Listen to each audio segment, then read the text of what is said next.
Bismillahirrahmanirrahim. Assalamu alaikum students. How are you? I hope you all will be fine. Students, please open your textbook page number 23. Class 3 का हमारे पास lecture 6 है.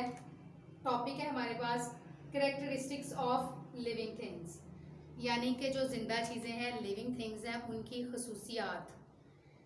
Student reading book का page number 23 open करें. यहाँ हमारे पास है living things move. Living things जो होती हैं, जिंदा चीज़ें जो होती हैं, वो मूव करती हैं यानी हरकत करती हैं, ग्रो करती हैं यानी बड़ी भी हो जाती हैं. लिविंग थिंग्स की ये खसूसियत है कि वो खाती भी हैं, फील महसूस भी करती हैं, ब्रीथ यानी सांस भी लेती हैं, एंड रिप्रोड्यूस और वो उनमें रिप्रोडक्शन भी होती है, वो दोबारा से पैदा भी होती हैं. Non living things cannot not do any of these things.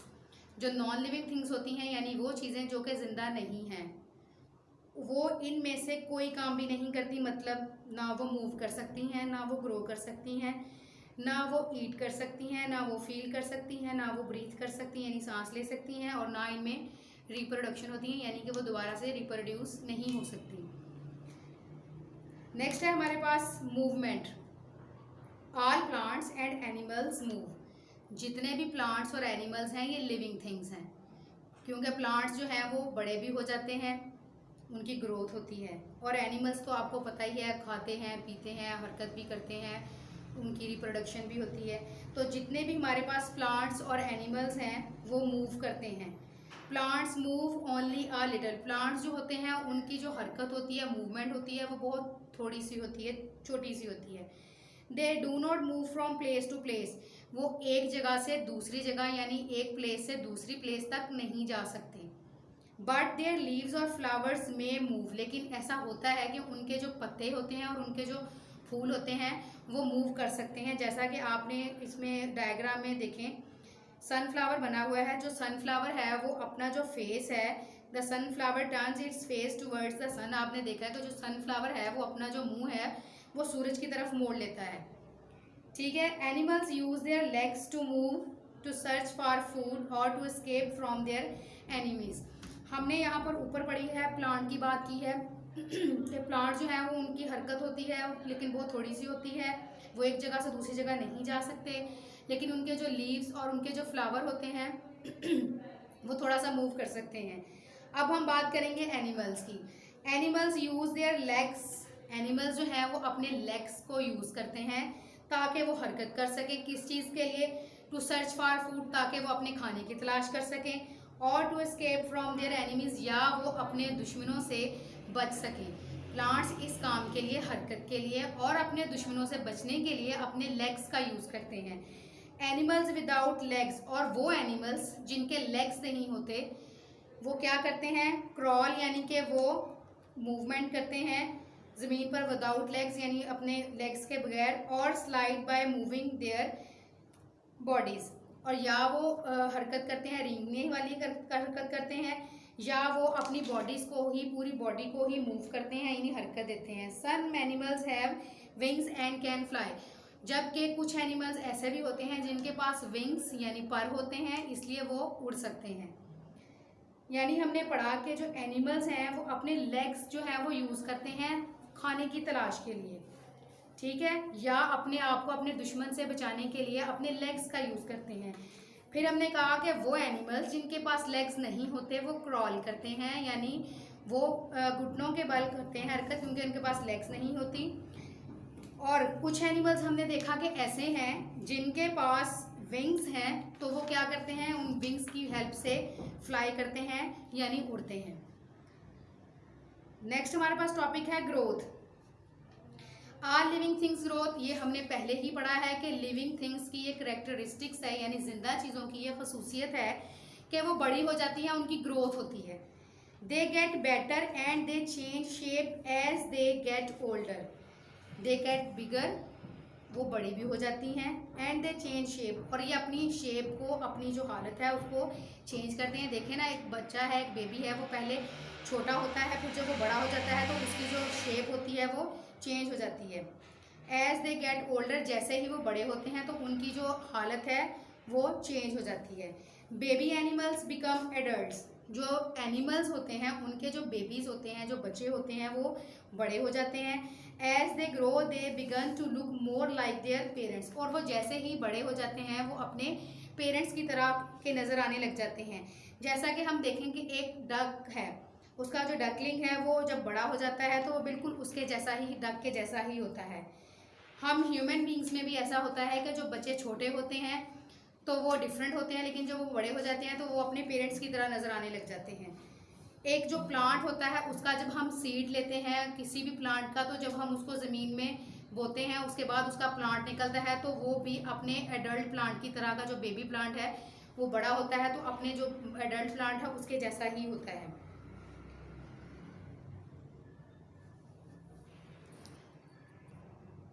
Students, अब हमारे पास हैं कुछ एमसीक्यूज। ये जो एमसीक्यूज हैं स्टूडेंट्स, ये जो अभी हमने रीडिंग की है, ये एमसीक्यूज उस रीडिंग में से ही रेडी किए गए हैं ताकि जायजा लिया जाए, देखा जाए कि आप लोगों को रीडिंग की कितनी समझ आई है। हमारे पास है first one MCQs, I R living things, जितनी भी जिंदा चीजें हैं वो क्या करती हैं। ऑप्शन है हमारे पास नॉट रिप्रोड्यूस, यानी कि वो दोबारा से पैदा नहीं हो सकती।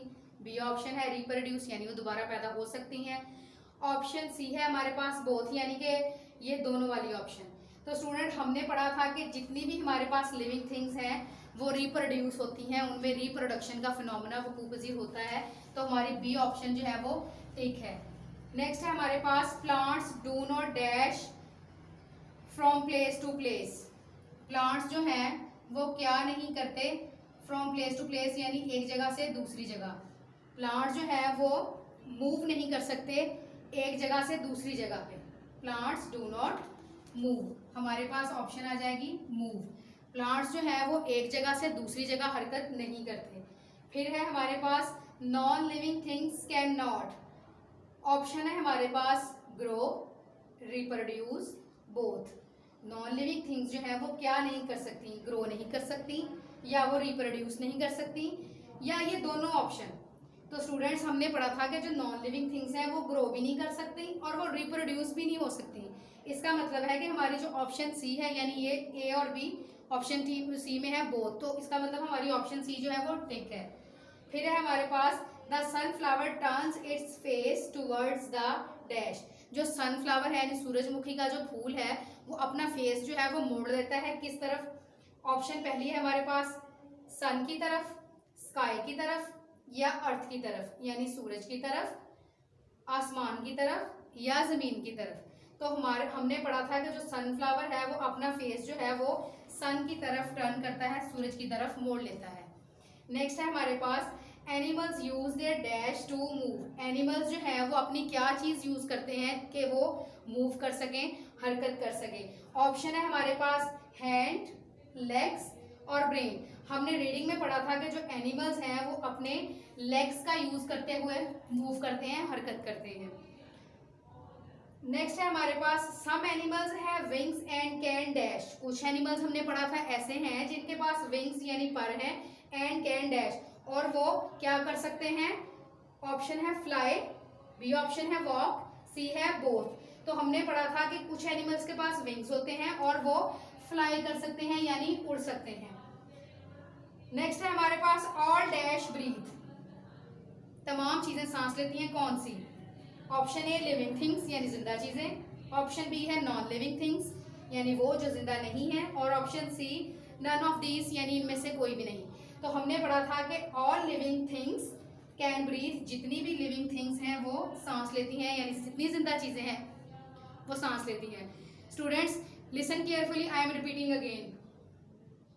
चूज द करेक्ट आंसर था ऑप्शन वन थी, सॉरी एमसीक्यू वन है ऑल लिविंग थिंग्स, तमाम लिविंग थिंग्स क्या कर सकती हैं, नॉट रिप्रोड्यूस, रिप्रोड्यूस या बोथ। तो तमाम जिंदा चीजें जो है वो रिप्रोड्यूस करती हैं, दोबारा से पैदा हो जाती हैं, तो ऑप्शन बी हमारी टिक थी। दूसरा था plants do not dash from place to place. Plants क्या नहीं कर सकते, मूव, रिप्रोड्यूस या ग्रो। तो प्लांट्स जो है वो मूव नहीं कर सकते एक जगह से दूसरी जगह पे, हमने मूव वाली ऑप्शन को टिक किया। थर्ड एमसीक्यू है non living things cannot not dash. जो नॉन लिविंग थिंग्स हैं जो जिंदा चीजें हैं वो क्या नहीं कर सकती, ग्रो, रिप्रोड्यूस या बोथ। तो हमने पढ़ा था कि जो नॉन लिविंग थिंग्स हैं वो ना ग्रो कर सकती हैं ना रिप्रोड्यूस कर सकती हैं, तो इस लिहाज से हमारी ऑप्शन सी टिक हुई। फोर्थ था हमारे पास the sunflower turns its face towards the dash. जो सूरजमुखी का फूल है वो अपना फेस जो है, अपना मुंह है, वो किस तरफ को मोड़ता है? सन की तरफ मोड़ता है, स्काई की तरफ मोड़ता है या अर्थ की तरफ मोड़ता है? तो हमारी ऑप्शन ए टिक थी कि सन की तरफ मोड़ता है। Animals use their dash to move. Animals अपनी क्या चीज यूज करते हैं ताकि वो हरकत कर सकें? अपने हैंड यूज करते हैं, लेग्स यूज करते हैं या ब्रेन यूज करते हैं? तो हमने रीडिंग में पढ़ा था कि एनिमल जो है वो अपने लेग्स यूज करते हैं ताकि वो हरकत कर सकें। 6 वाला एमसीक्यूज है हमारे पास। Some animals have wings and can dash. कुछ एनिमल्स ऐसे होते हैं जिनके पास विंग्स यानी पर होते हैं और वो उड़ सकते हैं। तो हमारे पास ऑप्शन थी फ्लाई, वॉक और बोथ। तो फ्लाई का मतलब है उड़ सकना, तो हमारी ए ऑप्शन जो है वो टिक है। फिर हमारे पास 7 था ऑल डैश ब्रीथ। तमाम जो है वो सांस ले सकती हैं, क्या? Living things, non living things या नन ऑफ दीज। यानी कौन सी चीज़ है जो सांस ले सकती हैं? जिंदा चीज़ें, जो चीज़ें जिंदा नहीं हैं वो, या इन दोनों में से कोई भी नहीं। तो हमने पढ़ा था कि रीडिंग में कि जितनी भी जिंदा चीज़ें हैं वो सांस लेती हैं, तो इसका मतलब है हमारे पास ऑल लिविंग थिंग्स यानी ए ऑप्शन हमारी टिक है। तो स्टूडेंट्स ये आपके थे एमसीक्यूज जो आपकी मैंने रीडिंग करवाई है उसमें से ही बने हैं, इनको अच्छे से लर्न करें। स्टूडेंट्स हमारे पास टॉपिक है do you have a first aid kit at home. ये टॉपिक है आपके वर्कबुक पेज नंबर 18 पे। Do you have a first aid kit at home. क्या आपके घर में एक फर्स्ट एड किट है? आपके घर में फिर आपने देखना है उसमें से जो चीज़ें हैं उन्होंने unscramble the words and see if you have these in kit. ये वर्ड जो है स्टूडेंट्स ये अनस्क्रैम्बल है, आपने इसको अरेंज करके लिखना है। ये फर्स्ट एड किट की ही चीज़ें हैं सारी। जब आप इनको अरेंज करके लिखेंगे तो आपको पता चल जाएगा कि कौन सी चीज़ है। हमारे पास ये फर्स्ट वन है, ये लेटर दिए गए हैं, इन लेटर्स को आपने अरेंज करना है ताकि ये फर्स्ट एड किट की कोई भी चीज़ जो है वो बन सके। तो पहले हमारे पास ये वाले वर्ड्स दिए गए हैं, हमने इनको अरेंज किया तो हमारे पास वर्ड बना सीजर।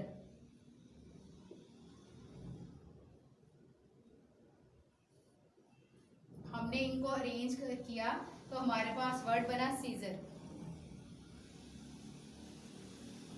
हमने इनको स्टूडेंट्स ये हमारे पास वर्ड था, जब हमने इसको अरेंज किया तो हमारे पास वर्ड बन गया सीजर्स। ठीक है, यानी ये हमारी फर्स्ट एड किट में एक चीज़ ये भी मौजूद होती है सीजर। नेक्स्ट हमारे पास ये वर्ड दिए गए हैं, ये वाले लेटर दिए गए हैं CTTOON। इस तरह इसको देखें तो ये कोई वर्ड नहीं बन रहा, लेकिन जब हम इसको अरेंज करेंगे तो हमारे पास एक वर्ड बन जाएगा जो कि हमारी फर्स्ट एड किट में चीज़ मौजूद है COTTON, कॉटन। ये भी हमारी फर्स्ट एड किट में होती है कॉटन। इसको हमने अरेंज किया तो हमारे पास बन गया कॉटन। नेक्स्ट हमारे पास ये लेटर दिए गए हैं BNDAGE। इसको ऐसे देखें तो स्टूडेंट ये कोई वर्ड नहीं है, लेकिन जब हम इसको अरेंज करेंगे तो देखते हैं हमारे पास क्या बनता है। हमारे पास बना BANDAGE, बैंडेज। स्टूडेंट हमारे पास ये लेटर थे, जब हमने इसको अरेंज किया तो हमारे पास बन गया बैंडेज। ये भी हमारी फर्स्ट एड किट में होता है। नेक्स्ट हमारे पास है TPAE। इस तरह ये कोई वर्ड नहीं बन रहा। अब हम इन लेटर्स को अरेंज करेंगे तो देखते हैं हमारे पास क्या बनता है। TAPE, tape. ये भी हमारी फर्स्ट एड किट में मौजूद होती है। तो स्टूडेंट्स ये हमने देखा कि हमारे पास जो वर्ड्स थे हमने जब उनको अरेंज किया तो ये जो 4 चीज़ें बनी हैं ये चारों वो चीज़ें हैं जो हमारी फर्स्ट एड किट में मौजूद होती हैं। पहली थी सीजर, दूसरा था कॉटन, फिर था बैंडेज और अब है टेप। ये चारों चीज़ें हमारी फर्स्ट एड किट में जो हमारे घर में मौजूद होती हैं उनमें ये चारों चीज़ें मौजूद होती हैं। नेक्स्ट है स्टूडेंट हमारे पास find the odd one out in each list, explain your choice. आप लोगों की वर्कबुक पेज नंबर 20 पर है ये क्वेश्चन। ये कुछ चीज़ें दी गई हैं जिसमें से आपने देखना है कि कौन सी चीज़ है जो आपको जो चीज़ ये वाला ग्रुप दिया गया है उससे बिलोंग नहीं करती। हमने उसको सर्कल करना है या आप टिक कर लें, या आपकी चॉइस है। हमारे पास सबसे पहला था chicken, lamb, beef, potatoes, salmon, cod. अब हम देखें तो ये चिकन भी, लैम भी, बीफ, सैल्मन कॉड, ये सारी चीज़ें जो है ये मीट ग्रुप से रिलेटेड हैं, गोश्त के चीज़ें हैं, गोश्त से रिलेटेड हैं। तो हमारे पास इसमें सिर्फ पोटैटो है जो कि इस ग्रुप से रिलेटेड नहीं है। तो हमने ये जो पोटैटो है इसको सर्कल किया, और इस पोटैटो की अब आपने अपनी चॉइस भी बतानी है, एक्सप्लेन योर चॉइस, आपने अपनी इस चॉइस को भी एक्सप्लेन करना है। तो आप इसको यूँ एक्सप्लेन कर सकते हैं, बिकॉज आई लाइक फ्राइज, क्योंकि मुझे फ्राइज जो है वो पसंद है, मैं फ्राइज पसंद करता हूँ। ये हमारे पास था सबसे पहला। अब हमारे पास दूसरा है लेटस, स्पिनच, कैबेज, चीज, ऑबरजीन। अब हम देखें ये ये भी और ये भी और ये भी, ये चारों चीजें जो हैं ये वेजिटेबल्स से रिलेटेड हैं, सब्जियों से रिलेटेड है। ये भी, ये और ये। हमारे पास जस्ट चीज है जो कि मिल्क ग्रुप से है। चीज जो है ये मिल्क से बनता है, जो इन वेजिटेबल्स के साथ इनके साथ रिलेटेड नहीं है, तो हम इसको सर्कल कर देंगे। नेक्स्ट हम इसकी अब चॉइस बताएंगे।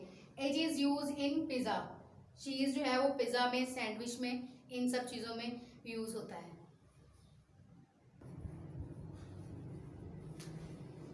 स्टूडेंट इसमें हमने पहले दो कर लिए हैं, अब हमारे पास है थर्ड। इसमें हमारे पास है मिल्क, योगर्ट, बटर, चीज, ब्रेड, आइसक्रीम।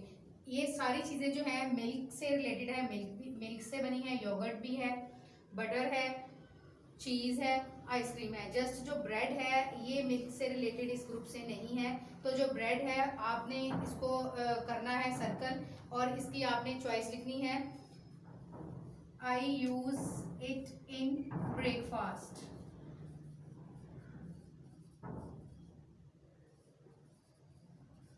मैं इसे नाश्ते में खाता हूँ, ठीक है। नेक्स्ट है हमारे पास एप्पल्स हैं, orange, apricots, corn, plums, mangoes. ये सारे फ्रूट हैं। एप्पल भी फ्रूट है, ऑरेंज भी फ्रूट है, एप्रिकॉट भी फ्रूट है, प्लम भी, मैंगोज भी। जस्ट जो कॉर्न है ये फ्रूट नहीं है। तो आपने इसमें अपनी चॉइस लिखनी है आई लाइक कॉर्न स्नैक्स। मुझे कॉर्न के जो स्नैक्स हैं वो पसंद हैं, ठीक है स्टूडेंट्स। ये थे हमारे पास find the odd one out in each list, explain your choice. सबसे पहले हमने टिक किया जो ओड था, उसके बाद आपने अपनी चॉइस को एक्सप्लेन किया। स्टूडेंट ये जो आज का लेक्चर था कैरेक्टरिस्टिक्स ऑफ लिविंग थिंग्स, इसके रिलेटेड ये सारी चीज़ें आई हैं। आपने इसको वर्कबुक से भी देखा। ये सारा जो लेक्चर है इसको आप लोग घर में बैठकर सुने, ध्यान से सुने, अच्छे से सुने। इसमें आपने क्योंकि आपने अपनी असेसमेंट शीट जो सॉल्व करनी है वो इसमें से ही आएंगी। इसमें से कुछ चीज़ें जो हैं वो आपकी वर्कबुक से हैं, लेकिन कुछ चीज़ें जो हैं वो मैंने रीडिंग में से बनाई हैं। तो जो MCQs हैं वो जो रीडिंग में से हैं, तो आपको इसको लेक्चर को अच्छे से सुनेंगे, रीडिंग को अच्छे से करेंगे, तो आप वो अच्छे से कर पाएंगे। तो अपना घर में रहें, अपना ख्याल रखें, पढ़ें और असेसमेंट शीट हल करें। फ़ी अमानिल्लाह।